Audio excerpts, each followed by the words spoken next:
नमस्कार दोस्तों, आज हम लोग जो है क्वेश्चन नंबर 40 से करेंगे, क्योंकि इसके पहले क्लास में हम लोग 39 तक कर चुके थे। 40 से क्या करना, पहले 39 को देख लेते हैं, क्योंकि बड़ा इम्पोर्टेंट क्वेश्चन है ये। 39 में कह रहा है सल्फर के संयोजी सेल में इलेक्ट्रॉनों की संख्या क्या होती है।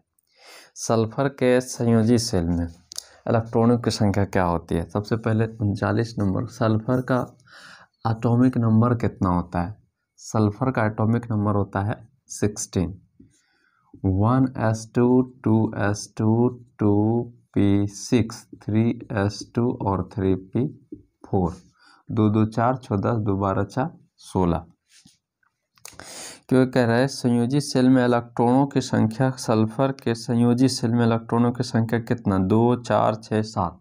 तो इसमें देख रहे हैं 4 और 2 6, तो संयोजी सेल इधर तो पूरा हो ही गया है। संयोजी का इंग्लिश क्या होता है, पहले वैलेंसी सेल ऑफ सल्फर को, तो 4 और 2 कितना हो जाएगा 6। वैलेंस सेल में इलेक्ट्रॉन 2 + 4 कितना हो जाएगा 6, जो कि हमारे पीरियोडिक टेबल में भी दिखता है 6A, इसको रखा गया है। 40 नंबर क्या कहता है वो देख लेते हैं। 40 नंबर में है निम्नलिखित तत्वों में से किसका आयनन अधिकतम होता है।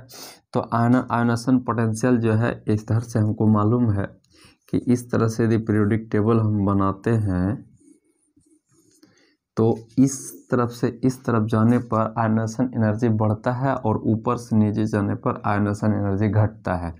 आयोनाइजेशन पोटेंशियल इस बाएं से दाएं जाएंगे तो इंक्रीज करेगा और ऊपर से नीचे आएंगे तो डिक्रीज करेगा। तो सबसे लास्ट में और सबसे ऊपर में हमको कौन दिखता है, फ्लोरीन। तो इसका आयनन ऊर्जा अधिकतम होगा, किसका होगा, फ्लोरीन का होगा। ठीक है, ये हमारा प्रोडक्ट टेबल है। 41 नंबर यहाँ पर रहता है ना 2 ठो एफ ब्लॉक का। 41 नंबर क्या कहता है वो देखते हैं। नेत्र द्वारा किसी वस्तु का कैसा प्रतिबिंब बनता है। नेत्र जो है कैसा प्रतिबिंब बनता है, वास्तविक बनाता है, उल्टा बनाता है और छोटा बनाता है। Option number D is the correct. और ऐसे भी नेत्र में लेंस कौन सा है, इसमें लेंस है उत्तल, और उत्तल लेंस से प्रतिबिंब बन रहा है और उल्टा बन रहा है तो वास्तविक होगा ही, और छोटा तो बनेगा ही, क्योंकि नेत्र में वस्तु समा नहीं सकता है, वस्तु से छोटा बनना स्वाभाविक है। इमेज ही समा सकता है और छोटा ही, बराबर साइज का तो बन नहीं सकता। 41 का डी हो गया जो है रियल। और क्या 42 विद्युत परिपथ में विद्युत धारा को मापने के लिए क्या उपयोग किया जाता है। तो हमें मालूम है विद्युत धारा को मापने के लिए आमीटर का यूज करते हैं, तो ऑप्शन नंबर डी सही है। और यदि विद्युत धारा सर्किट में यदि वोल्ट में नापना है तो वोल्ट मीटर, और यहाँ है गैल्वेनोमीटर। गैल्वेनोमीटर जो है विद्युत धारा का उपस्थिति को दर्शाता है, गैल्वेनोमीटर बस। वोल्टामीटर तो दूसरी बात हो गया, वोल्ट मीटर से विभवांतर को मापा जाता है। अब 43 नंबर क्वेश्चन, 43 नंबर क्वेश्चन क्या कहते हैं अब वो देख लेते हैं। क्वेश्चन नंबर 43 कह रहा है कौन विद्युत शक्ति को निरूपित नहीं करता है। तो very important person, P = V × I, और V बराबर फॉर्मूला होता है IR।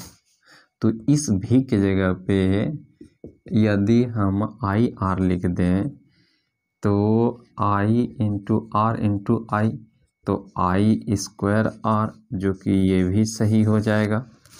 तो इसका और एक बात है, यदि हम V के जगह पे V = I²R, यानी कि एक और C सही हो गया, किसी को गलत करना है तो V² भी हो सकता है। V² कैसे होगा, इस I के जगह पे, इस I के जगह पे हमको क्या रखना होगा, इस I के जगह पे हमको रखना होगा कुछ दूसरा चीज। जैसे P = V × I है, I बराबर क्या होगा V/R, I बराबर हो जाएगा V बाय आर, तो क्या हो जाएगा v स्क्वायर बाय आर। इस तरह से ए भी सही, बी भी सही, और बी भी सही और सी भी सही हो गया। तो गलत कौन होगा? डी। डी गलत है, बाकी सब क्या है? सही है। क्वेश्चन नंबर 43 का डी होगा सही आंसर। क्वेश्चन नंबर 43 का आंसर क्या होगा? डी होगा, क्योंकि डी गलत है। 44 नंबर क्या कहता है? 44 कह रहा है लिखित में से किस वस्तु का वास्तविक प्रतिबिंब कौन बना सकता है? किसी वस्तु का वास्तविक प्रतिबिंब बना सकता है तो उत्तल लेंस बनाएगा। अवतल लेंस में कभी भी जो है वास्तविक प्रतिबिंब बनता नहीं है। और उत्तल लेंस एक ऐसा लेंस है जो कि वास्तविक और काल्पनिक दोनों प्रतिबिंब बनाता है। वो वाला तरह से हम करते हैं। इसके पहले जो है बहुत सारा है जो कि हमने बताया है, देख लेना है। उत्तल लेंस में ही एक ऐसा है जो कि वास्तविक प्रतिबिंब और काल्पनिक दोनों बनाता है। क्वेश्चन कह रहा है वास्तविक कौन बनाता है, तो ये हो जाएगा उत्तल लेंस। 44 का बी नंबर। स्पेशल है इसका क्लास कि कब कहाँ कैसे बनेगा उत्तल लेंस में, इसी में होगा सीरीज में, देख लेना है। 45 नंबर क्या है? बना रखा है पहले से ही। किसी बिंदु वस्तु से निकलकर किरणें किसी लेंस से अपवर्तित होकर जिस बिंदु पर मिलती है उसको क्या कहते हैं? किसी बिंदु वस्तु से निकलकर किरणें किसी लेंस से अपवर्तित होकर मिलती है तो उसको क्या कहते हैं? फोकस कैसे कहेंगे? प्रतिबिंब कहेंगे। क्यों? क्योंकि हम बता रहा हूँ, देखो भैया कैसे फोकस कह लेंगे। फोकस पर गुजरने का शर्त तो दूसरा है ना। 45 नंबर के लिए हम यदि देखें तो हम यदि कौन सा है लेंस है, कोई भी लेंस हम उत्तल लेंस ही मान लेते हैं कि उत्तल लेंस ये है, तो क्वेश्चन का टेढ़ा हो गया। तो इस तरह से क्वेश्चन में तो ये नहीं कह रहा है कि प्रधान अक्ष के समानांतर किसी बिंदु वस्तु से आ रहा है। वस्तु से यदि आ रहा है तो ये किरण ऐसे गुजरेगा और ऐसे हो जाएगा, तो ये कहाँ से गुजरेगा? जहां पर वस्तु का प्रतिबिंब बन रहा है। लेकिन क्वेश्चन क्या कह रहा है? क्वेश्चन कह रहा है वस्तु से निकलकर किरणें किसी लेंस से अपवर्तित होकर जिस बिंदु पर मिलता है। अच्छा, तो इसका मतलब है जरूरी नहीं है, तब तो समानांतर लेते आओ भैया, ऐसे मिल जाएगा फोकस पर, तो वस्तु अनंत पर होगा। तो इसका आंसर सी हो जाएगा, फोकस पर है। वस्तु प्रधान अक्ष के समानांतर यदि किरण आती है तो ये फोकस पर मिलता है। ऑप्शन नंबर सी, फोकस पर मिलेगा। फिर कह रहा है फोटोग्राफिक कैमरा का अभिदृश्यक लेंस कैसा होता है? फोटोग्राफिक कैमरा में जो लेंस होता है उसमें उत्तल लेंस होता है, और हम लोग इसके पहले क्लास में पढ़ चुके हैं। फोटोग्राफिक कैमरा जो है मानव नेत्र का तरह व्यवहार करता है, तो इसलिए इसमें जो है सी नंबर इसका करेक्ट आंसर होगा। 47 नंबर क्वेश्चन, किसी शब्दकोश में पाए जाने वाले छोटे अक्षरों को पढ़ते समय आप जो है निम्न में से कौन सा लेंस पसंद करेंगे? जब हम छोटा अक्षर को पढ़ रहे हैं और उस अक्षर को पढ़ने में यदि परेशानी हो रहा है तो कहने का मतलब ये है कि ये हमको दूरदृष्टि दोष है, क्योंकि दूरदृष्टि दोष में दूर का दिखता है, निकट का नहीं दिखता है, और निकट को हम देखने में असक्षम है, और इसका मतलब है दूरदृष्टि दोष है। और दूरदृष्टि दोष के लिए कौन सा लेंस होता है? उत्तल लेंस। अच्छा, उत्तल लेंस, और 25 सेंटीमीटर से नज़दीक तो हमको देखना नहीं है। 25 सेंटीमीटर न्यूनतम दूरी 25 सेंटीमीटर, उससे नज़दीक तो देखना नहीं है। तो दूरदृष्टि दोष है तो उत्तल लेंस होगा, और उत्तल लेंस होगा तो 5 सेंटीमीटर नहीं होगा, 5 सेंटीमीटर नहीं होगा तो 50 सेंटीमीटर होगा, और इसके लिए ऑप्शन हो जाएगा बी, 48 नंबर। सिंपल सा फंडा है। 48 नंबर है, किसी गोलीय दर्पण तथा किसी पतले गोलीय लेंस दोनों की फोकस दूरी -15 है, तो दर्पण कैसा होगा? तो दर्पण हो या लेंस, यदि फोकस दूरी निगेटिव है, ऋणात्मक है, तो वो अवतल ही होगा, क्योंकि अवतल दर्पण और अवतल लेंस दोनों का फोकस दूरी ऋणात्मक होता है चिन्ह परिपाटी नियम से, साइन कन्वेक्शन रूप से। इसका ऑप्शन नंबर हो गया 48 का सी। 49 नंबर, तालाब किस प्रकार का पारिस्थितिकी तंत्र है? तालाब को तो हमने नहीं बनाया, तो प्राकृतिक है, ये भी बी नंबर सही है 49 का। 50 नंबर देखते हैं। 50 नंबर है, निम्न में कौन पारिस्थितिकी तंत्र में अधिकतम संख्या में मौजूद होता है? अधिक पारिस्थितिकी तंत्र में ज़्यादातर होता है उत्पादक, उत्पादक सबसे ज़्यादा होगा, उसको भक्षण करने वाला जो है होता है उससे कम, तभी तो सबको खिला सकता है। शाकाहारी ज़्यादा है या मांसाहारी, वो तो प्रकृति बताएगा कैसा है। जीवों की उत्पत्ति के पहले पृथ्वी पर निम्नलिखित में से क्या नहीं था?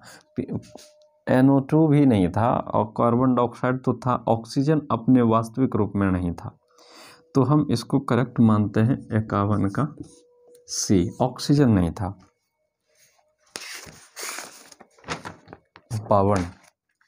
52 नंबर क्वेश्चन कह रहा है, भारत में उत्पादित प्रत्यावर्ती विद्युत धारा की आवृत्ति, ये तो सिंपल सा फंडा है, क्लास 12th में बताया जाएगा कि ये होता क्यों है 50 हर्ट्ज।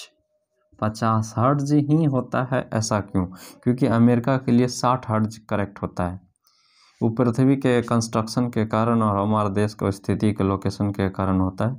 ये 52 नंबर का डी नंबर जो है करेक्ट ऑप्शन हो जाएगा, डी नंबर 50 हर्ट्ज।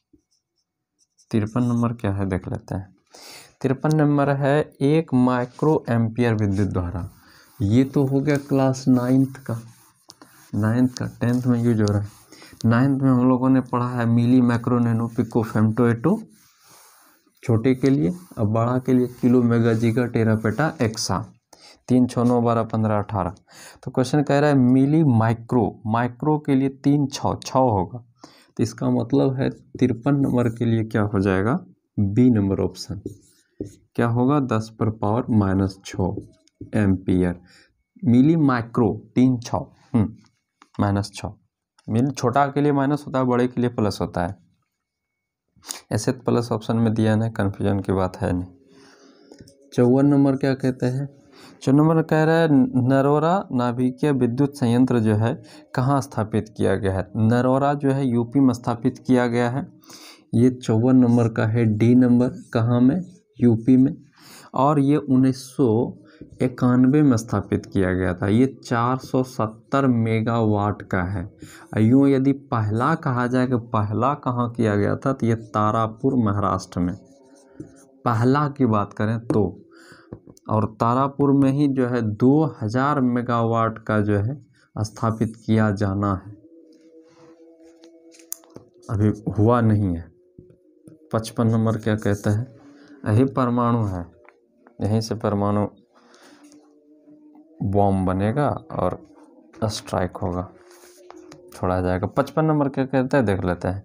स्पेक्ट्रम प्राप्त करने के लिए किसका उपयोग होता है? प्रिज्म का होता है। इसमें क्या है, प्रिज्म में वो लेंस में थोड़ा होता है, दर्पण में थोड़ा होता है। कांच के सिले में तो सीधा गुजर जाएगा, यदि इस परपेंडिकुलर प्रकाश डालेंगे तो उसमें, और यदि मान लेते हैं कांच के सिले में ऐसे भी डाला तो अपवर्तन की घटना होगी। 56 नंबर, उत्तल लेंस द्वारा आवर्धित काल्पनिक प्रतिबिंब कब बनता है? उत्तल लेंस, हाँ इसके लिए स्पेशल बनाएगा, क्लास ले चुके हैं।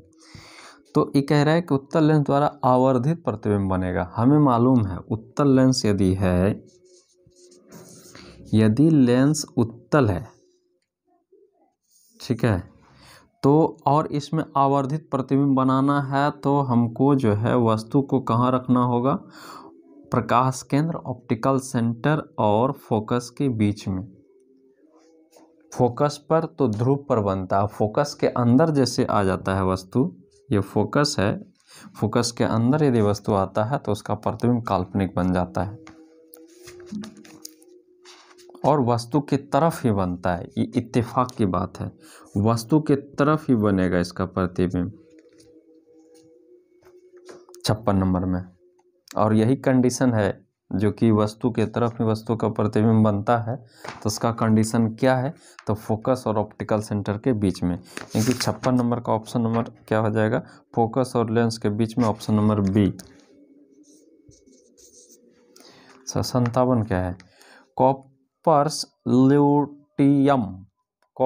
ल्यूटियम के स्रावित हार्मोन कौन सा है, प्रोजेस्टेरॉन या टेस्टोस्टेरोन, तो पुरुष में हो जाता है, तो ये हो जाएगा प्रोजेस्टेरॉन। कॉपर्स ल्यूटियम 57 का बी नंबर। 58 नंबर कह रहा है पारिस्थितिकी तंत्र में ऊर्जा का स्रोत क्या है, कौन हो सकता है। सबसे बड़ा ऊर्जा का स्रोत है जिसका नाम है सूर्य, और ये भी बी नंबर में है। 59 क्या कह रहा है, 59 में है मानव का उद्भव स्थान अफ्रीका। यूँ तो अफ्रीका सही है, यदि क्योंकि इसके पहले अफ्रीका में ही इसका 2-3 लाख वर्ष पहले या और भी पहले दिया जा रहा है अफ्रीका। और अफ्रीका में यदि कहा जाए कौन सा अफ्रीका, तो उत्तर अफ्रीका इसका सही है। 60 कह रहा है कौन लैंगिक जनन संचरित रोग है, आंत्रज्वर, ये तो होगा नहीं, सुजाक और एड्स या दोनों, बी और सी। सुजाक होता है लेकिन इसका सिर्फ लैंगिक जनन से नहीं है, AIDS is the correct answer. 60 number, 60 का सी। और बहुत हद तक में यदि दिया जाए तो डी भी इसका हो सकता है, क्योंकि लैंगिक जनन में होता नहीं है लेकिन फिर भी ये इसी से रिलेटेड रोग होता है, तो डी भी हो सकता है, लेकिन सी 100% करेक्ट है।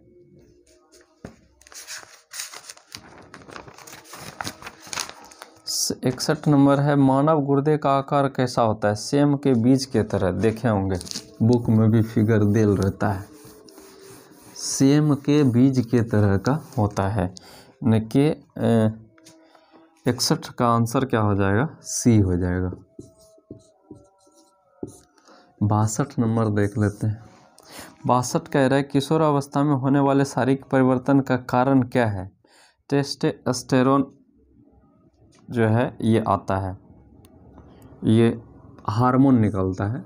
हार्मोन्स की वृद्धि से ही शरीर का बहुत सारा भाग जो है कंट्रोल होता है, बहुत सारा सिस्टम जो है कंट्रोल होता है। 63 नंबर अब क्या कह रहा है, यौन परिपक्वता की अवधि को क्या कहते हैं, ये यौवन आरंभ कहा जाता है। परिपक्व हो गया तो यौवन आरंभ हो जाता है। 63 का बी नंबर। फिर कह रहा है ओजोन परत का ह्रास मुख्यतः किसके द्वारा होता है, CFC के द्वारा, सब दिन से पढ़ते आ रहे हैं। 64 नंबर का आंसर हो जाएगा CFC, जिसका नाम है क्लोरोफ्लोरोकार्बन। लॉकडाउन के कारण जो है ओजोन परत में छेद जो था उभर गया है पूर्णतः। ये 65 नंबर क्या कह रहा है, और इसी CFC के कारण ही उसमें होता है, सबसे विनाशक होता है ये गैस। 65 क्या कहते हैं, देखते हैं निम्नलिखित में से कौन सा मात्रक वाट के बराबर होता है।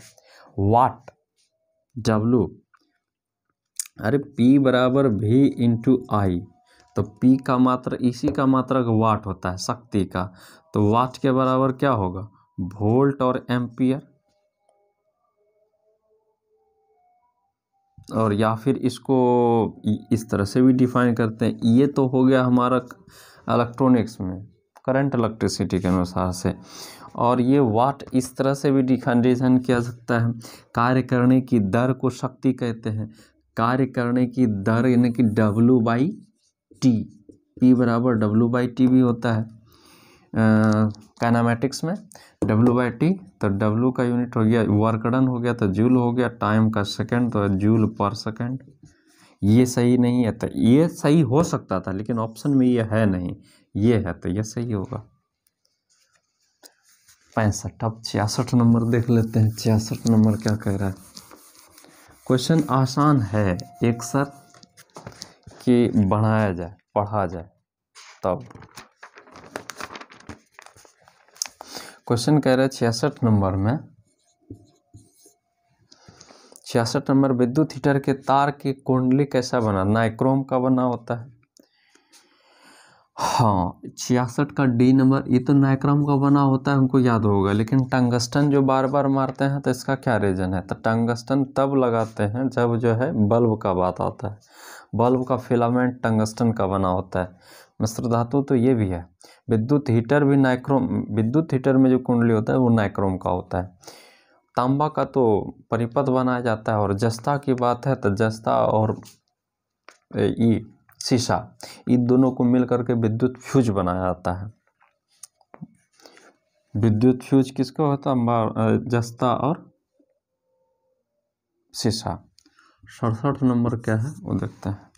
67 है, किसी परिपथ का वह गुण जो विद्युत ऊर्जा को ऊष्मा में प्रतिरोध, यही ना हुआ। विद्युत धारा में जिस समय हमको लगता है शुरुआत के समय में ये तो बड़ी जो है जिल्लत का समय आया होगा कि प्रतिरोध आ रहा है, अब इसका क्या करें, तो इसके लिए सुपर कंडक्टर बनाया जा रहा है। लेकिन इसी प्रतिरोध का भी यूज कर लिया गया जो कि ऊष्मा पैदा कर रहा है। तो 67 का ए नंबर जो है प्रतिरोध होगा। प्रतिरोध के कारण ही जो है ऊष्मा होता है, हीट होता है। 68 नंबर क्या कह रहा है? एक विद्युत सेल से धारा प्राप्त करने पर इसके सिरों के बीच विभवांतर का मान क्या होता है? कितना होता है? यदि, हाँ एक बात और 68 नंबर के लिए है कि विभवांतर का मान होना चाहिए विद्युत वाहक बल से कम।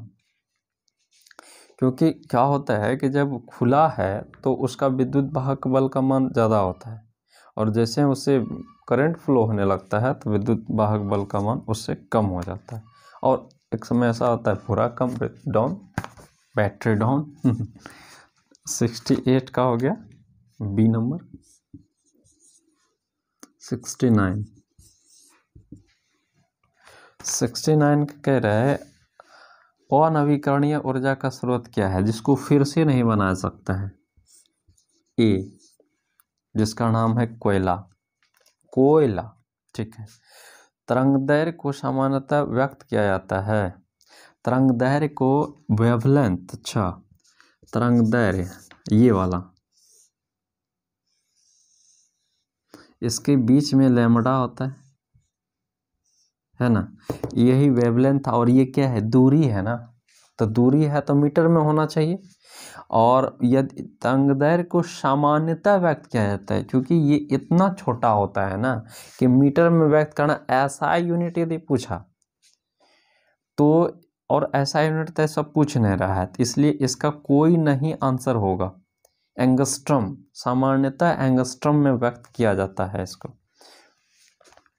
तो इसलिए 70 का आंसर क्या हो जाएगा? डी।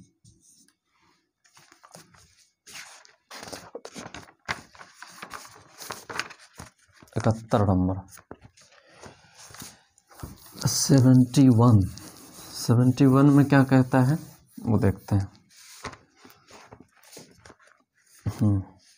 71 में कहता है किसी चालक तार से प्रवाहित विद्युत धारा में गतिशील कौन है? इलेक्ट्रॉन है।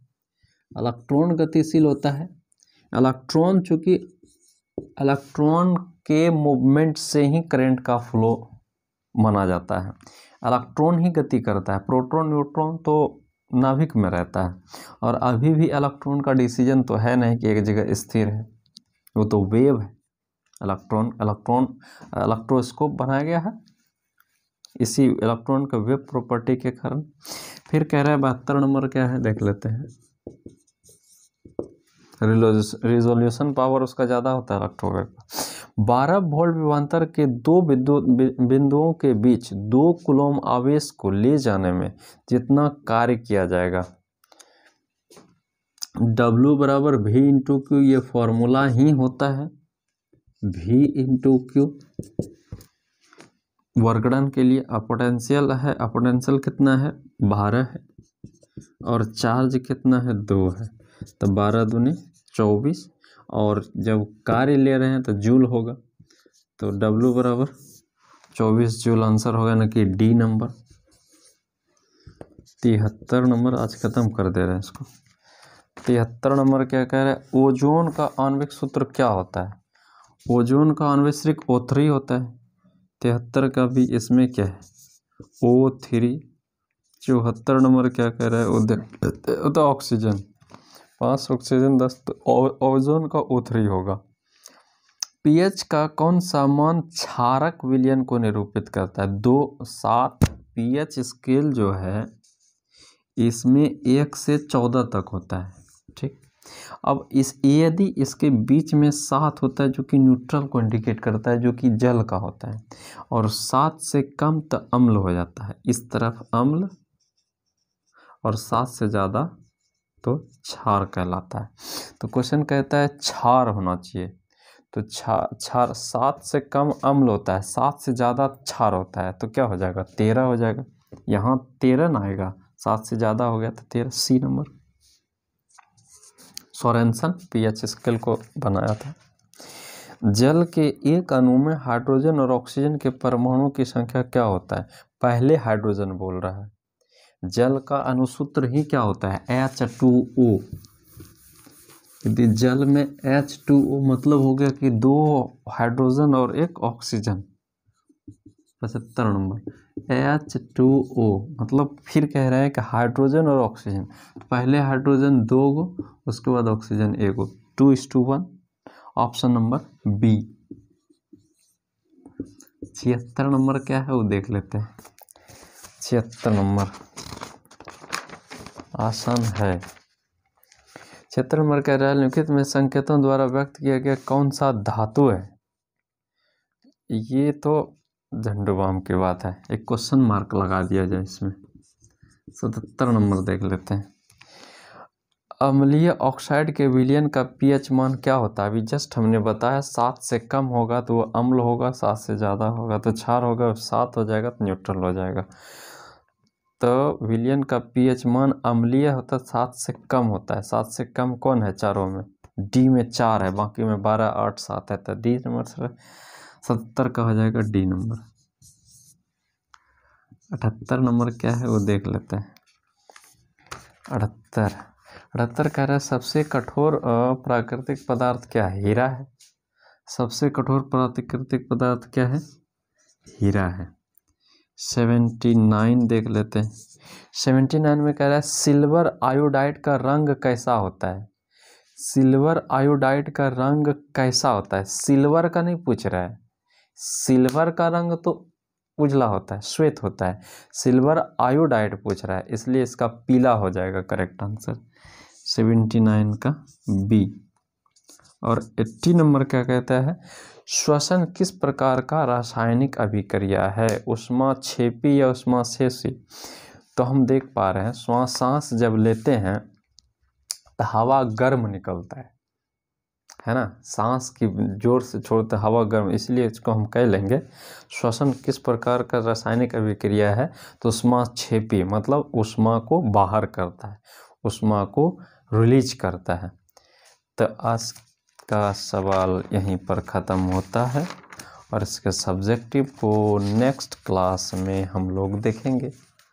तब तक पढ़ाई करते रहिए। धन्यवाद।